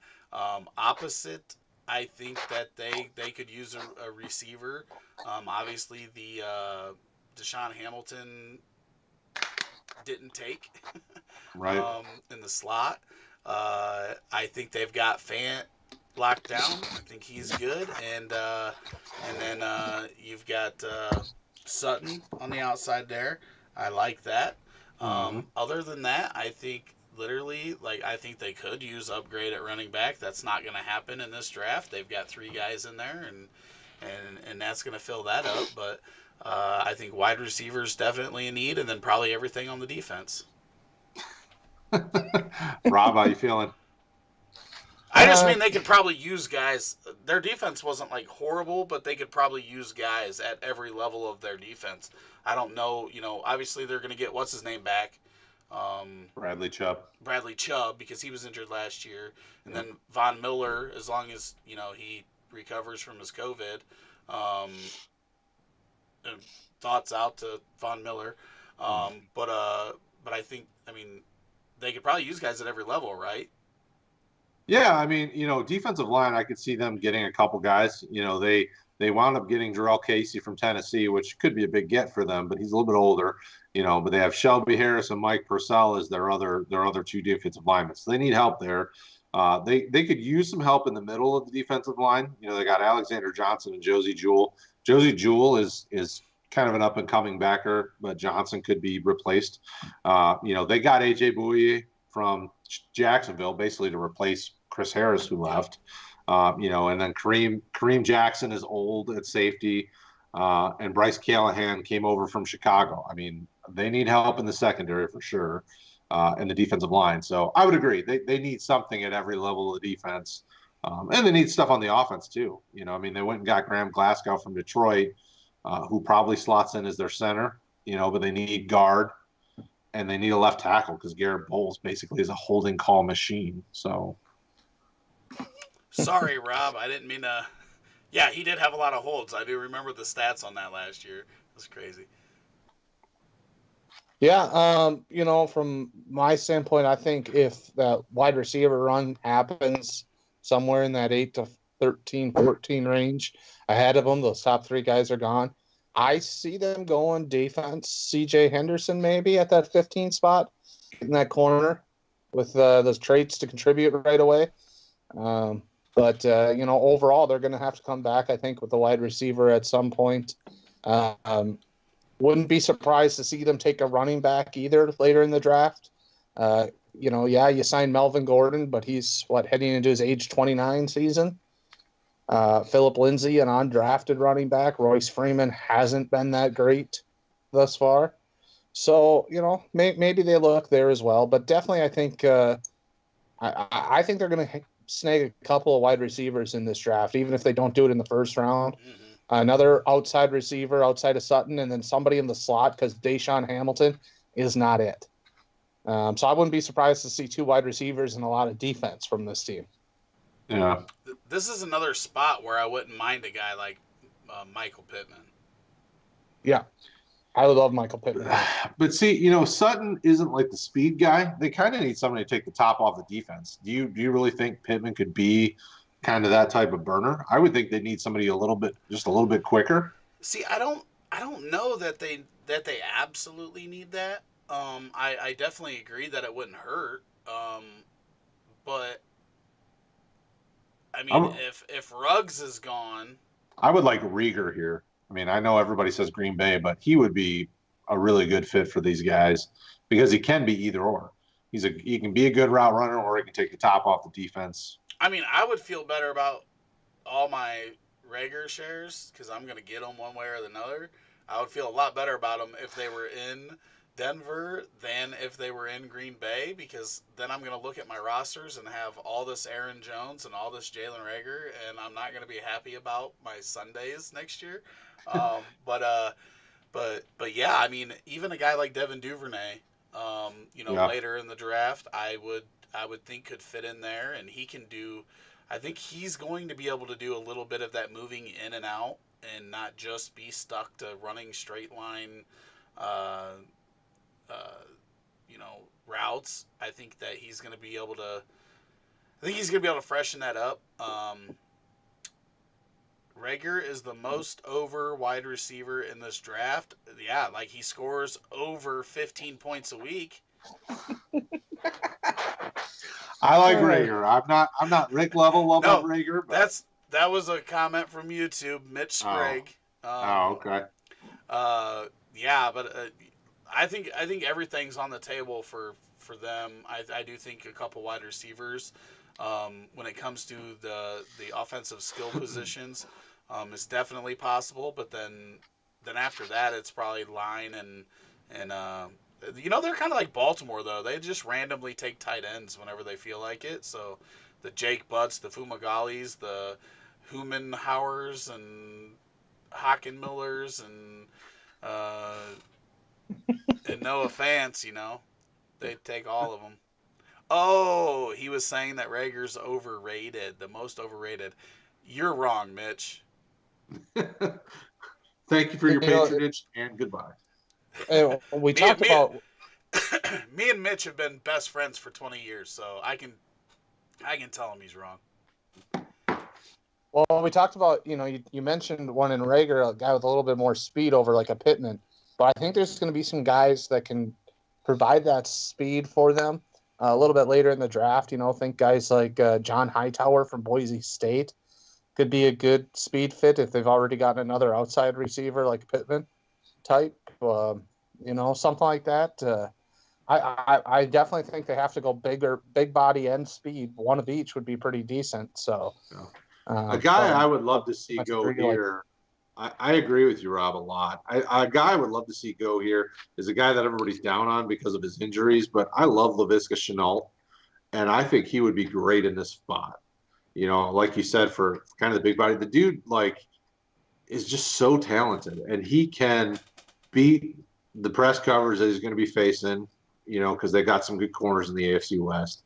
He is a really good route runner. He can take the top off the defense a little bit. He's got a nice giddy up to him. I think he would be a cool fit across from Sutton. But I definitely agree with you, Rob. I think you're spot on there. We didn't And mention there's him. something great about that Colorado spring water, fresh spring water that seems to really help guys who have injury issues. Because look at Sanders coming back from that Achilles. It's all natural. Yeah, that natural spring water. I think they're taking it right. I believe it's an herbal. Why supplement. were Chenault's people not? It runs into the quartz factory. They just go and snatch it up and bring it to the locker room. But this doesn't make any sense because we've got Chenault, the injury-prone guy from Colorado. Like, why weren't they going over to the spring and getting him that water when he was at Colorado? Are you just saying that Colorado? The good water is in Denver, not in Boulder. Yeah, you send somebody over if your first-round wide receiver talent's got injury issues, and you can fix it with a little bit of Denver spring water. Well, this isn't Bama. They don't got money to be paying for a guy to drive 3 hours each way. I mean, if I could drink some water that made me feel healthy every day, I'd drive 3 hours to get it. What I was going to say is that we didn't talk about him when we talked about Baltimore, but Chenault's a guy that I feel like would be like a perfect fit for Baltimore. Yeah, he'd be good there too. The way that offense works, just when you're talking about him, it just made me think like I love that. And then Mitch, you're wrong again. He says Rager is the Devin Hester. Ooh. Don't you dare disgrace Devin Hester that way. I don't know that Rager can be that good at returning kicks and punts. Yeah. He's definitely a better that mediocre at everything else. Well, let's also remember that the Bears have had no quarterback, and all they did was send Devin Hester on streaks. That was the only play that they had him run. So he just ran straight every time and wasn't allowed to do anything else. Like, the Bears are so bad. Like, I hate it. Bears are so bad. So we can finish it up with the Super Bowl champs if you guys want to talk Chiefs. Or do you have any other thoughts on the Denver Broncos? No, we can go to the Chiefs. I think on the offensive side of the ball, they're pretty much set. So, I mean, their defense is good too. I think they're just drafting for depth at certain places, and I don't really know what they're going to do because they have so many options because their team is so good. Like, do they need a kicker? Like, they might take a kicker. I don't know. Harrison Butker Nope, Butker's good, and he came out of nowhere. So, I think defense is where their primary need is, personally. They proved you can win the Super Bowl without a dynamic defense, without a great defense, because their offense was so dynamic. But they need a little bit there. And then, of course, I don't like to say it, but there's people that don't believe that Mecole Hardman is going to be the answer when Sammy Watkins leaves. I love Mecole Hardman, and so I think him and Tyreek Hill are going to be a great one too as soon as they get rid of Sammy Watkins. But probably a wide receiver could be in their cards. I don't know about running back. I don't think that's going to happen. I really don't know about. I could see them taking one late, but they're not taking one of the guys that you're going to get excited about. No, and I really don't think they are. What Brad's all upset for. I could see them taking a running back at the back end of the first round. I mean, the way that this team's built, they could just say, okay, who's our best guy on the board? Let's take that guy. And it could be a running back. I do not see them doing it. I could see them in the fourth round taking one. I just don't think. Paul? Do what? Paul's over here saying I'm going to be giving him $50 when KC takes a running back. I'm like, when did I bet him? No, I think he's talking. I think he's talking about Rob Sullivan. Oh, Sully. He's talking about Sully. Yeah, I could see them taking cornerback or running back with their first round pick because those are the two things I think they need. I don't think they do. They proved last year that they didn't, and then they went out and signed DeAndre Washington as depth there, and he's better than Murray is, or Shady McCoy is at this point. Um, they've talked up. I mean, they love Damian Williams there. You can do that. He's produced when he was on the field, and they love him, and that's all that matters. If Andy Reid loves you, you're a running back, high running back two, back end running back one at the worst. Um, but the other thing is I don't understand. This is what I don't understand. A year ago, everybody was so hype about Darwin Thompson. It was all the rage. This dude squats like 8,000 pounds. This dude does this. He's fast. He's this. He's that. He didn't even play, and everybody's off of him now. They need to replace him. That he can't be the guy. Like, we didn't see him do bad. No, I think he's still got, I think him and Darrell So Williams could still have potential to be why? valuable, but But why all of a sudden is this dude like nothing? Like, they've got to replace him. Like, we didn't see anything that tells us that. It's crazy to me because Andy Reid doesn't want to put a rookie running back in there. Like, he didn't want to put Kareem Hunt in there either. Even mhm. though Kareem Hunt was clearly better than Spencer Ware, Spencer Ware was the starting running back until he got hurt. Like, Andy Reid doesn't want to put that rookie running back in there. Darwin Thompson might be the guy. We don't Could know. be. We didn't see him play. Like, I just I don't think understand why so many people were high on him, and now he's like nothing just because he didn't play much in that first year. They went out and got McCoy for a reason. He was a veteran running back on a team going for a world championship. I wasn't a That big Thompson fan, so I don't know why people were high on him anyway. I mean, I wasn't as high as everybody else was on him. It makes no sense to me that the fantasy community was so high on him, so Yeah. hype, and then now they're just done with him, and that's what kind of Yeah, I'm trying to I think think it's back to confuses really me. shows hard we to did stay last. hyped Oh, on. go ahead, Tom. I was just going to say, I think it's really hard to stay hyped on somebody when he doesn't see the field at all. I mean, he hardly saw the field. When Well, he Yeah, did, he was still dynamic. I mean, he's still good. The guy, for what is he, 5'6", and he can jump over guys practically. I mean, that's unbelievable. But, I think he's a good athlete, but he's got work to do to be a football player in the NFL still. yeah, I see, mean, I don't I'm know. trying to think back to conversations we would have had last year. I don't remember either of us really hyping Darwin Thompson a No, whole lot at all. I'm not hyping him. I'm just saying that the fantasy community was huge on him. Right, But right. we know Reed. We know he doesn't want to put a rookie running back in that position. And then he didn't. He brought in a veteran that was lackluster at best, and now everybody just thinks that Thompson's nothing. And I just don't think that we've seen enough. It's not surprising to me personally that Reed didn't play him a lot in his rookie year, but at the same time, if you're talking about how telling it was, like it was McCoy that was inactive during the playoff run, and Thompson was the one that was active. Mhm. So Yeah. Obviously, it's he earned just enough for And trust. I think that's a good point. And I think as long as they don't bring in somebody else, he's going to get a bigger shot this year. And I don't see why they wouldn't give him that shot either. I mean, we all talk about how great running backs are in that offense, and we want to see somebody go there because of what we know what Andy Reid can do with them. But like you said, I mean, give the guys who got a shot. Damian Williams was effective enough. There's probably other needs they can identify Well, before running back, as and they've proven Paul says number.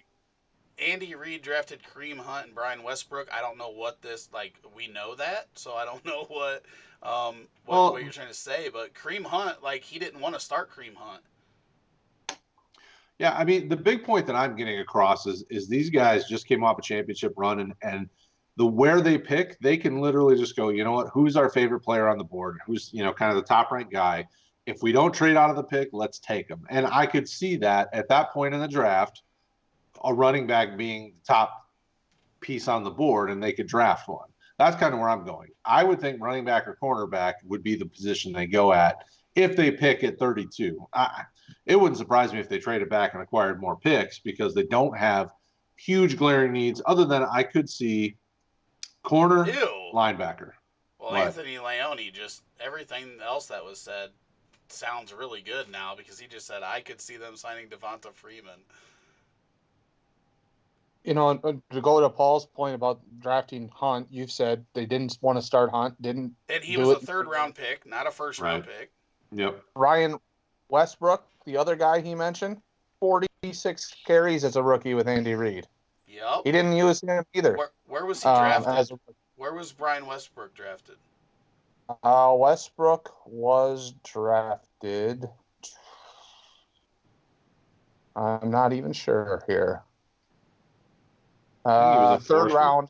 Oh, In I the thought he was a third round. Third round? Third round. Yep. Because as far as I know, like third round is where he gets most of his running backs. Like I don't, maybe Larry Johnson, but Priest Holmes that was before him. Was Larry Yep. Johnson before him in KC? Yes. Yeah, so like those weren't even his guy. So like I'm not saying they can't take one in the third. I never said that. So you can take your nonsense elsewhere, Paul. I just don't think they go there in the first. I think that they like Damian Williams. They like him more than the fantasy community does, or some of the fantasy community. But they know that they don't have to have that big name running back to win. They did it with McCoy and Williams last year. Like that's not what they need. They could definitely get better at other positions. Bring Do what? What do you say? Frank Gore this year. Oh Jesus!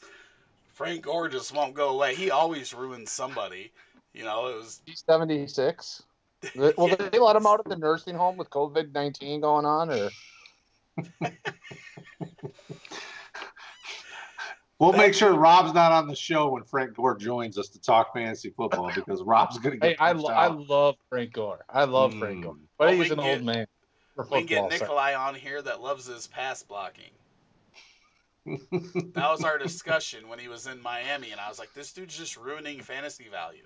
He's just ruining Drake's fantasy value. Just like he ruined fantasy value everywhere he was for the 3 years before that, where he just plotted the 3.9 yards per carry and carried it 400 times like a fucking animal. Excuse my French, but I mean the dude's legendary for sure. And another He reason only why needs 9 more seasons to overtake Walter Payton as the leading rusher. You talk like that, but he'll probably keep playing. But he's another reason why you got to take injuries early with a grain of salt because nobody saw. Frank Gore was that guy we were talking about. Well, I wasn't because I was like 3 when he started playing, but that people were talking about being injury prone at the beginning of his career, and now look at him. Look at me now. Started at the bottom, now we're here. Freeman is terrible, bottom. Anthony. Freeman is terrible. Terrible, terrible, terrible. Whoever they pick in the 7th round at running back is better than Devonta Freeman. Even Charles Barkley thinks he's terrible. Just terrible. Even Charles Barkley is a better running back than Devonta Freeman. Did we talk about everybody? Yeah, that's it. We're done. It's over. Boom. Oh, okay. It's only 11:30. Cool. That's why. Let's get out. Tomorrow night's going to be a lot quicker. Tomorrow night's going to be a lot quicker. Stop jinxing us. It's now going to be 4 hours. I'm cutting it off. I'm going to hit stop streaming at 1 hour tomorrow. So. Well, see, the teams in the NFL and the NFC are just better positioned. You don't got Jacksonville alienating all their players. You don't That's have true. Bob, I think we had like the my bottom 4 teams in the AFC. The only team missing from my bottom 4 was Washington, and. See, I actually think Washington could be better just because of that defense and the pressure they put on the quarterback. As long as they don't turn the ball over. And a healthy Bryce Love. It's going to be wonderful. Wait, I don't know about all that, but what did you say, Rob? I said we were missing Chicago, too. Chicago's defense is too good for them to end up there. They might be in the middle somewhere. Their defense is too good. But they might still be bad, but not that bad. Now that I think about it, we've got 2 of the worst 4 teams in the NFL in the NFC in Detroit and Chicago. So, no. Until my team wins anything, I really can't support. I can't defend them. And guys, I have no. That Rob joins the live stream. I have zero arguments against Detroit. Okay, you can have that one. The Bears' defense is just too good. Whether their offense does anything for them, I don't know. could still be bad. They're not going to be bottom 4 bad though. And I have been uninvited from live streaming in the future. Guess what? I'm so sick of Paul. Like, he hung out this whole time just to get in the free roll, and I'm not letting him in just because I want to. I have that. I can just do that, so that's fun. Anyways, my bottom 4 were the Jets, and I don't know if I have a hard time knowing if Burrow's going to get him out of the bottom 4. Cincy, who was the other Jacksonville. Jacksonville. So there's three of my bottom 4, and I wouldn't be surprised if the Patriots ended up in the bottom 4. But then I could probably go Washington or. I mean, there's some dumpster fires in the NFC. I mean, there's not good teams. Like, Detroit's not going to be good. They'll have fantasy relevance. They're not bottom 4 though. But no, I mean, they're bottom 10. I mean, they're not bottom 4. It's